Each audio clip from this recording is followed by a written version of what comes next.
sometimes we've scored more goals. So I look at it really in a couple of areas in particular. We just got to play a more connected game, starting defensively. We've given up too much,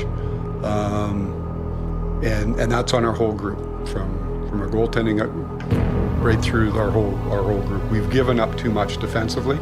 That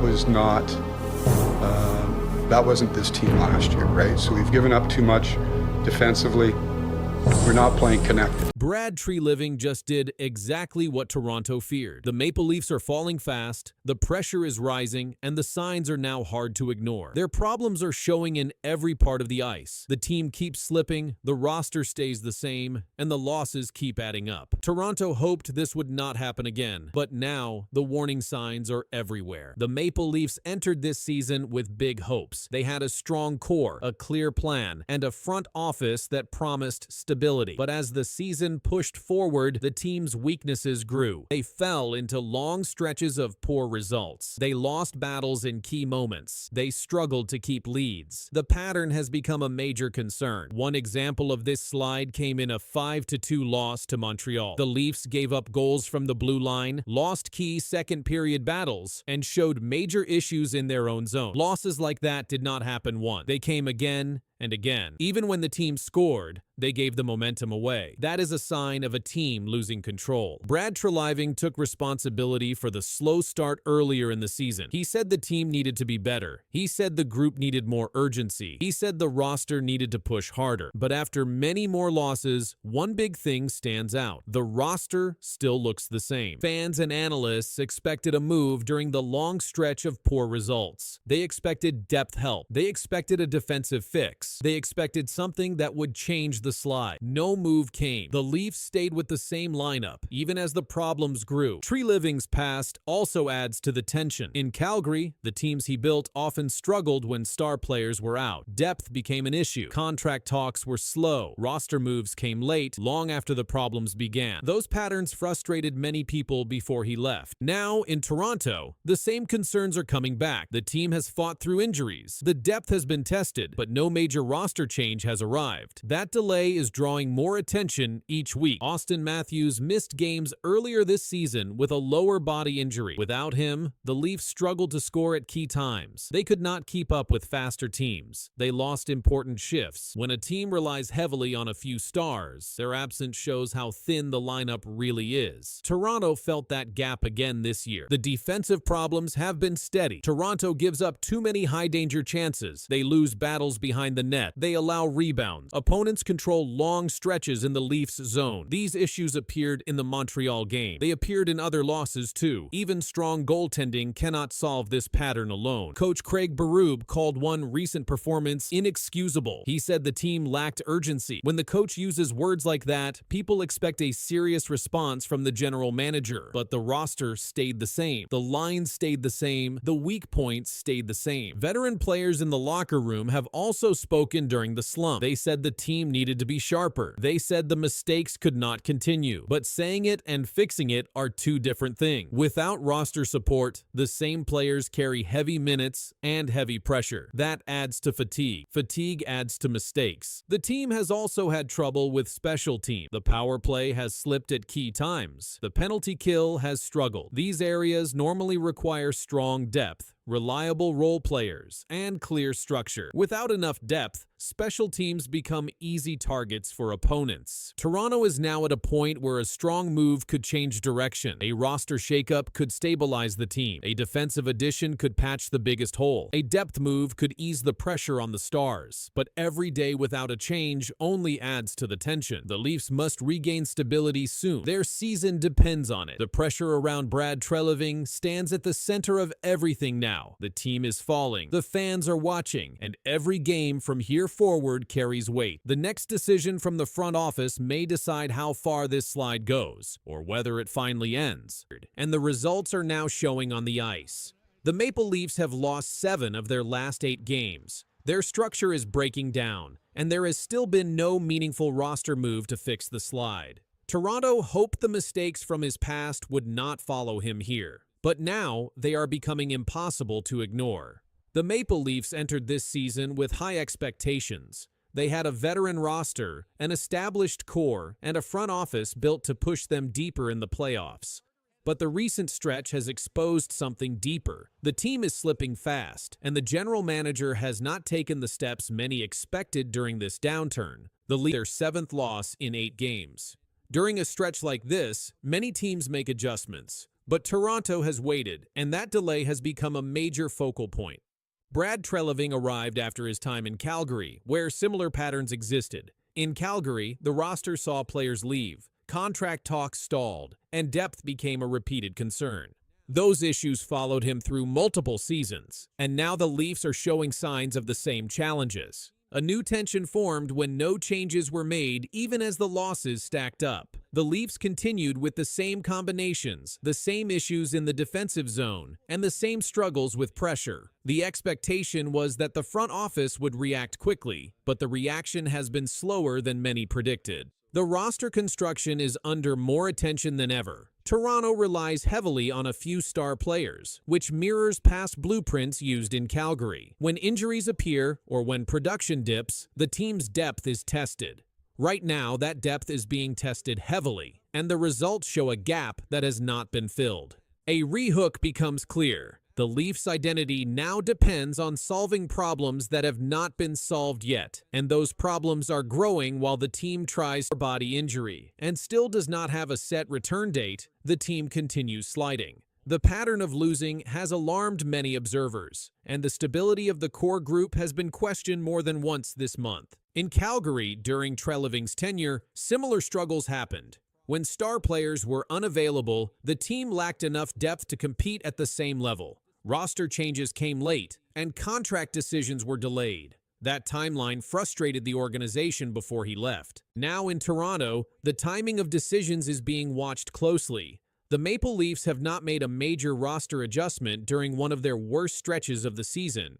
That mirrors the pattern many hoped would not repeat. Coach Craig Berube spoke after the Montreal loss and called the performance inexcusable. He said the Leafs did not play with urgency after giving up early goals. When the coach acknowledges a lack of urgency, the next question becomes what changes will follow. Those changes have minutes. In Calgary, long stretches without roster help contributed to deeper issues, including players feeling unsettled about direction. Toronto is not at that point, but the lack of visible change invites comparisons that many hoped would not return. Depth on defense is another focal point. Toronto has struggled to maintain control in their own zone and has brought in any new help. That leaves the group fighting uphill without one of their most important players, and the strain is visible in their recent games. The struggles mirror what happened in Calgary during Treliving's tenure. Key players out, depth challenged, and delayed roster adjustments. The concern now is whether this pattern continues or breaks. Toronto's season depends heavily on that answer. Berube's comments underline the urgency. When a coach openly says the effort is lacking, the next step usually involves action from above. That action has not arrived yet. Observers expect movement, but movement has not been announced. Toronto is at a point where stability must be restored soon. Each shift, the roadmap ahead is full of questions. What he said could change everything for this team. Coach Craig Berube spoke up after his team's recent loss, and he didn't hold back. He said, "This is a veteran hockey team. It's inexcusable, and it's on me too." That comment laid bare the frustration in Toronto's camp and raised new alarms about how serious the slide has become. Berube pointed out how the Leafs fold when they fall behind. He said, "What I've seen a few times this year is when we get down a couple of goals, we don't play with any urgency." That phrase struck hard for a team made up of experienced players, and people wondered what urgency looks like now. In the game he referenced, the Leafs lost 5-2 to the Montreal Canadiens. The team gave up too many goals, too many bad moments, and it all happened in the second period. The collapse raised the question, how do they stop this from happening again? Berube also took ownership. He said the fault is on all of us. His taking responsibility comes as the team's losing streak grows and the confidence dips. That honesty matters, but the effect will depend on what happens next on the ice. The Maple Leafs have been losing most of their recent games. They are veteran-loaded but still falling into bad habits. The coach's comments came at a point where results must change, or the room must shift. The tension is now visible inside the locker room. Another rehook. Berube talked about structure and mindset. He said, "We don't value the defensive side of the puck enough." That means the team's struggles are not just about scoring, they're about identity. Fans and analysts are now watching how the Leafs will respond. The roster is packed with star power, yet the losses continue. When a coach publicly criticizes effort and preparation, it signals that something major must adjust. The Maple Leafs face their next opponents with more on the line than just a win or loss. In practical terms, this affects how lines are deployed, how minutes are shared, and how special teams perform. When leadership questions start leaking into public corners, the team's unity and focus must tighten. The next few games will be very telling. Another rehook appears. The coach's words echo across the league. Other teams see the tension. Opponents know Toronto is vulnerable. The Leafs will need to fight more than ever to prove those words were not just talk. Despite the names and skill on the roster, the simple hockey fundamentals winning battles, checking hard, sticking to structure, are faltering. Berube identified those small details. When those fall apart, even a deep team can suffer. The growing doubt is now part of the narrative. The next stretch of games could define the season. If the Maple Leafs can't fix the core issues Berube highlighted, the losses may multiply. At the same time, a short burst of strong games could flip momentum back. That makes every crease, every play, every action matter. Coach Berube's message will echo at practice, in the locker room, and on the bench. But the true test comes in games. When pressure mounts and adversity strikes, how the team responds will show if the criticism was needed and if the team can handle it. The spotlight has turned inward for the Leafs. Questions about effort, structure, and defense are now louder than questions about scoring or star power. Berube made that shift. Now the media, fans, and opponents will see what the team does next. Another rehook. The next loss will not just be another loss, it may be a signal. The next win may not just restore confidence, it may reset the season. How the Maple Leafs handle this moment could define more than the next few games. In summary, but not the ending, Berube's public remarks open a new chapter for the team. The identity changes, the urgency intensifies, and the outcomes begin to shift. But whether this is a pivot point or deep slide depends on what the Leafs do on the ice starting now. The camera will watch the team's response. The players will feel the pressure. The coach has spoken. Now everyone is waiting. Yeah, I didn't think the first period was that bad, but made a mistake on the first goal, second goal, it's a bounce.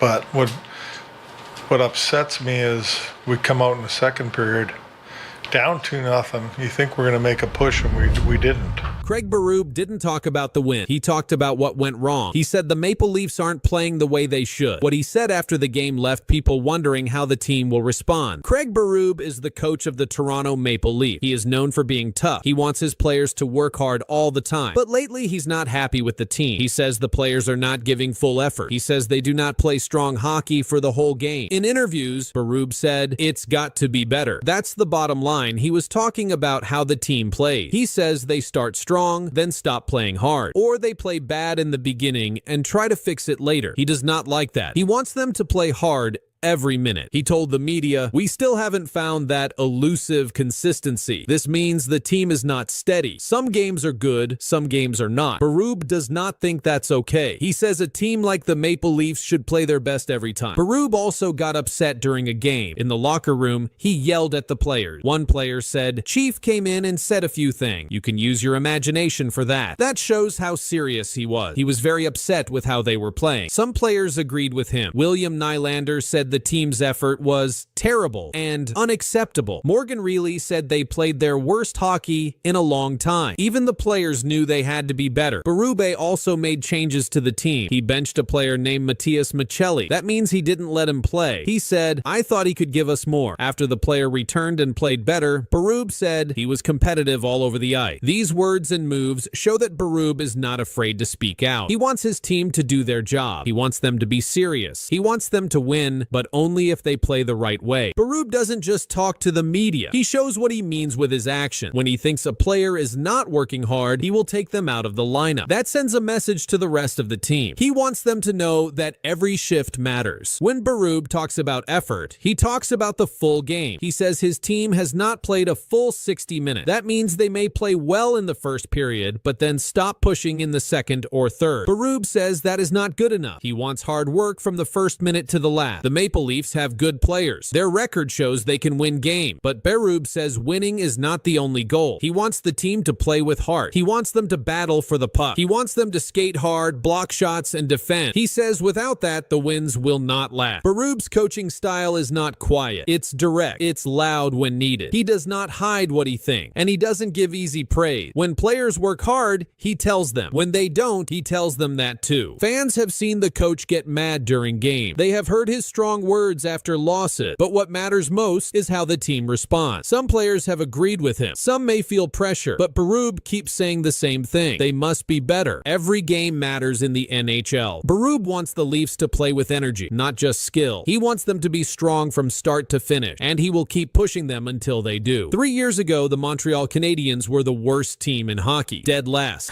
Matt, fans are left with hope for next season.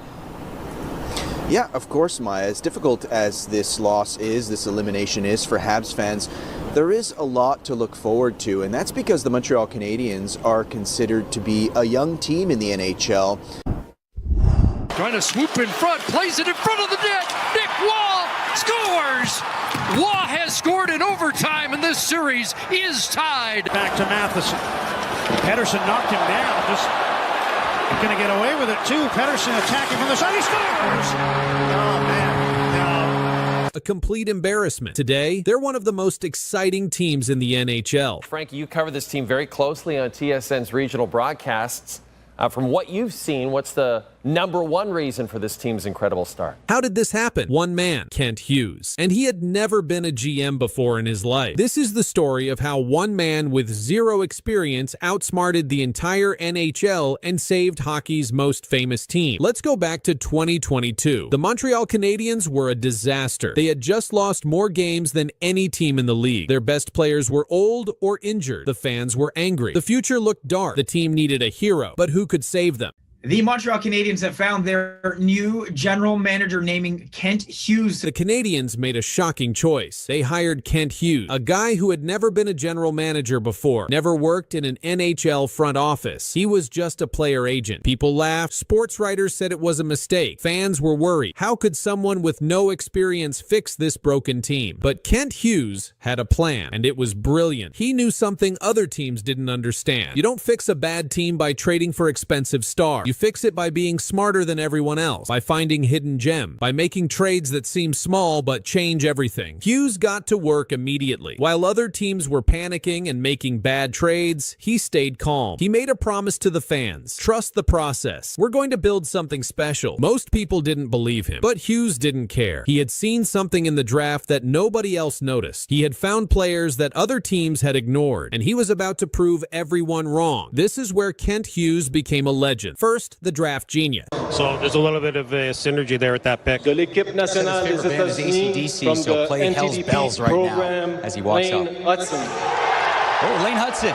This was one of those guys that we didn't know how high he would go just based on his size. Well, sky's the limit for this youngster.